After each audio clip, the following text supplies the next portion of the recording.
close. 10 minutes and we're out of here. We have with us the head coach of the Black Stars, Coach Hughton, here with us. We also have with us the communications director of the Ghana Football Association as well, our brother Henry Asantichun as well with us. Henry, do you have any words for the media before Chris? Right, Henry doesn't have anything for us. Right, so we'll go straight into it. Chris, we have our work cut out tomorrow. I'm sure in the last few weeks you know how important these qualifiers are for everybody in this country. In the last few games we haven't scored enough, and if you look at our group, at some point it could lead to goal difference determining who tops the group and all that. Is there any assurance that at some point the attackers especially will be firing and they'll get the results some of the performances deserves? Firstly, I'm very, very aware of how important these two games are. I know we have both. Okay, I know we have the AFCON tournament in January, but at this moment all our concentrations are on these two very important fixtures, and I know what not only they mean to our support, but very much what they mean to the members of the squad and for those that we work for. Right. Lots of fans, yeah. Your name and affiliation, please. Coach, my name is... Microphone. Coach, my name is Albert, so I work for GBC Kumasi. Coach, many have expressed sentiment about our lead striker, if not the lead striker, Inaki Williams. That anytime he plays for his club, Atletico Bilbao, he is able to deliver, give them the goals probably that they deserve. In Spain at the moment, he has a goal contribution of 8, and the best so far in Spain. The question many fans have been asking is, why are you not able to get the best out of him? It's a good question, and this is our responsibility. What he has at club level, he has a rhythm at club level. He's a player who plays, as you know, plays every game.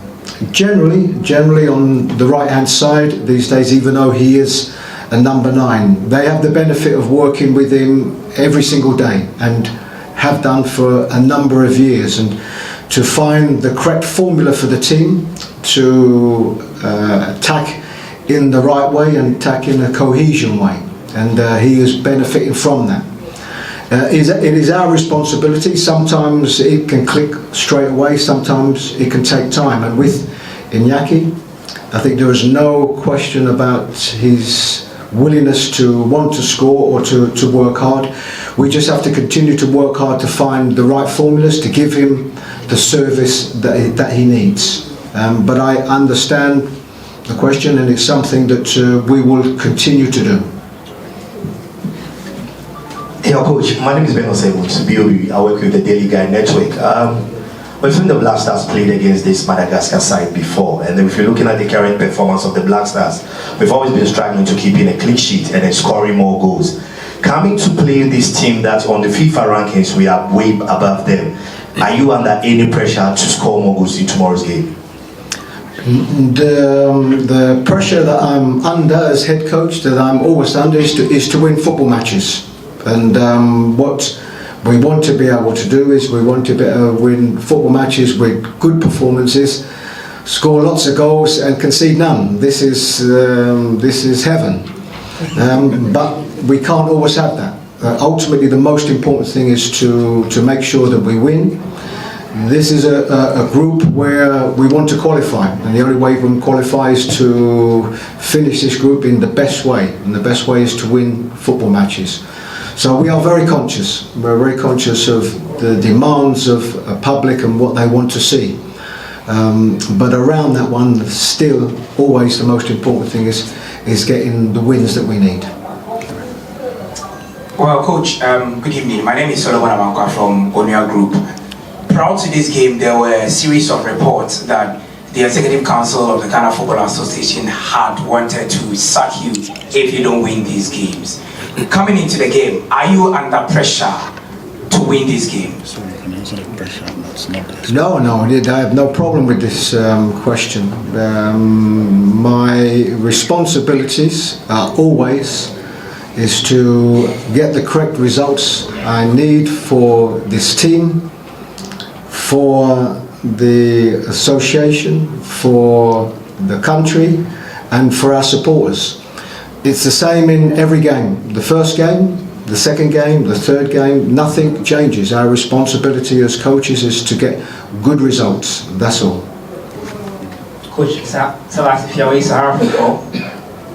Yeah, you've spoken about it before in the past that when calling up players, you like to call, or it's preferably you like to call the best of the bunch because you have very little time to work with players, and if they are informed, it would be great. So I have a question about why some two players, one included and one excluded, Patrick Pfeiffer. If we can get an explanation, is his nationality switch done? I feel the defensive setup, it could be a good fit in there. Also, a player like Edmond has not really been doing well or playing regularly with his club side. We'd like to know any reason why you prefer Edmond in your subsequent call-ups. Thank you.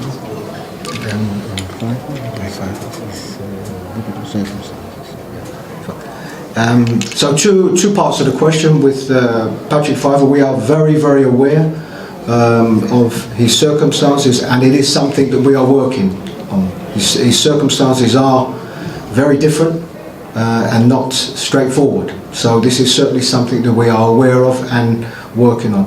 As regards Edmond Adu, he's a player that's been in the squad, and if this is a player that's been in consistent squads, it's because he's somebody that we like and we value as a player. Around himself and around the other members of the squad, there is always a balance. Some players are playing regular, some players are not. We have to try to keep some consistency in the team, because one thing I've learnt and has been brought to my attention in the period of time that I've been head coach, and also for my period of time before, are the amount of Ghanaian players playing abroad and playing in Europe specifically, and of course what we have here. So there is a lot of choice, and what I can't afford to do, I can't afford to be bringing in 5 or 6 new players into each squad. So it is a balance. Certainly players that are playing at their peak and players that I become made aware of that are doing well, it's something that absolutely I will consider, but it's still trying to get the right balances in the team. And also, of course, in a lot of our recent games we've had quite a few injuries, and for what was maybe an initial squad, it might have been a case where 4 or 5 have been missing from that initial squad. Right. Gentlemen. Coach Bonaventure from Super Empire FM. Coach, many are with the concern that there seems to be a crop of players or pool of players that you are so attached to when it comes to calling them for the national team duty. And it probably happens that 1 or 2 players get dropped for a specific game. And then the next call-up, you see those players returning, and they are without concern wanting to know that indeed, do you have a pool of players around 35 or 40 that are within your space and you always want to work with them? As regards attachment, if we have a squad of 25 or we have a squad of 23, one thing I can tell you, I'm attached to all of them. And for those that haven't made the squad, again, these are always the things that the areas that make you think more, is from one squad to the next.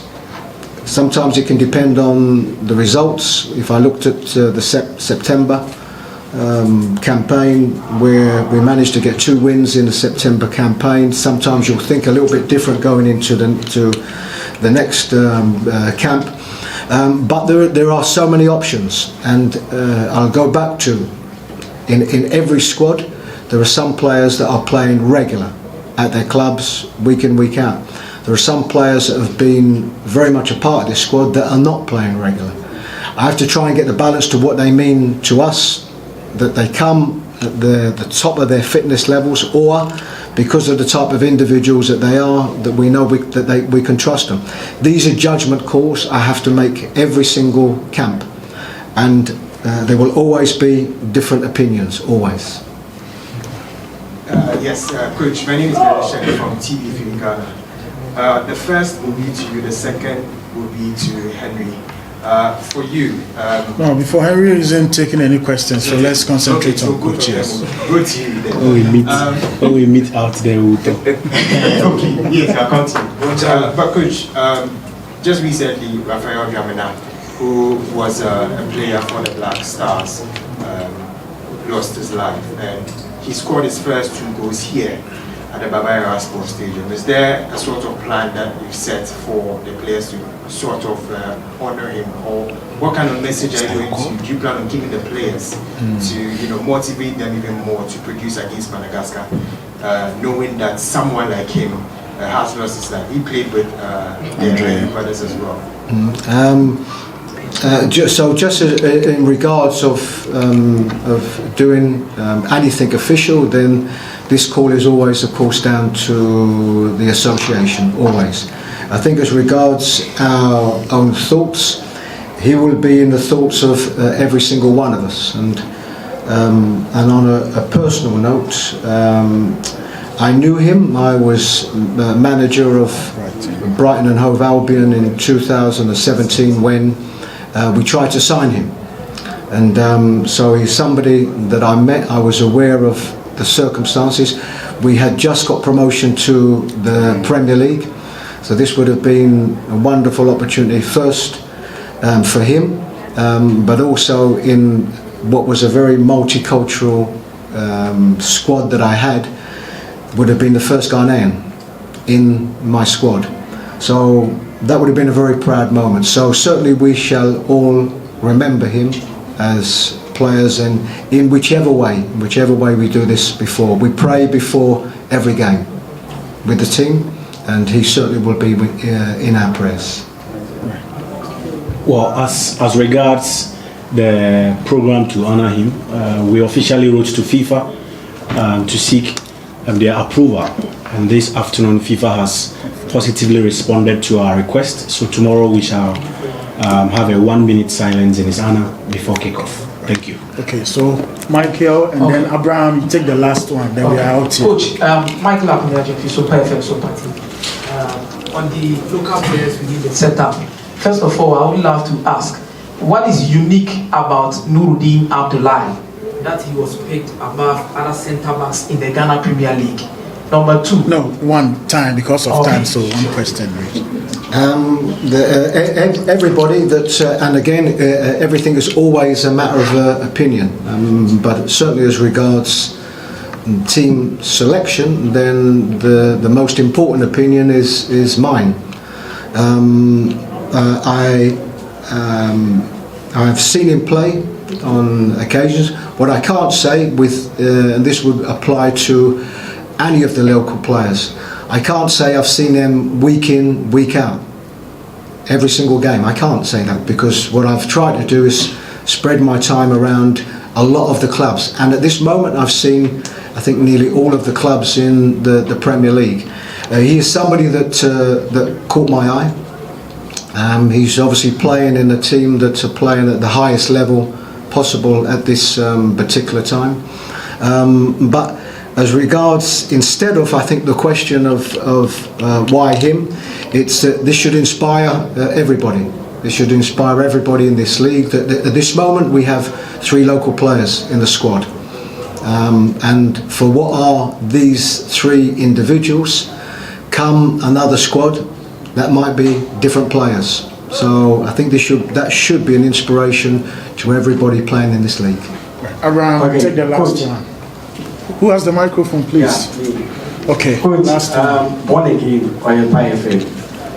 Coach, I want to ask our captain, Andrew Didiago, who has not been playing active football since the season starts. And Coach, I just want to know the criteria you used to call Andrew Didiago our captain. No, I'm okay. No, listen, I understand the question, and I'll explain it the best way that I can. Andre is our captain. He has different values. I can tell you in the 2 days training that we've had, and similar in the training that we had in September, when you see him on the training pitch, even without, and this is somebody without a club, but he's training every day. Maybe the circumstances would be different for a different type of individual, but he's our captain. He has value to what he can give us on the pitch, what he can show in training, but also he has value as our captain. We have, something that's not spoken about so much. We have a lot of young players in the squad. A lot of young players means a lot of inexperience in the squad. Andre has value as our captain, leadership qualities, and I think inspirational value to the younger players in this squad. So I think for him it's a more rounded reasons why he's in the squad, even though at this moment he does have a club at this moment, but of course up until last week he didn't.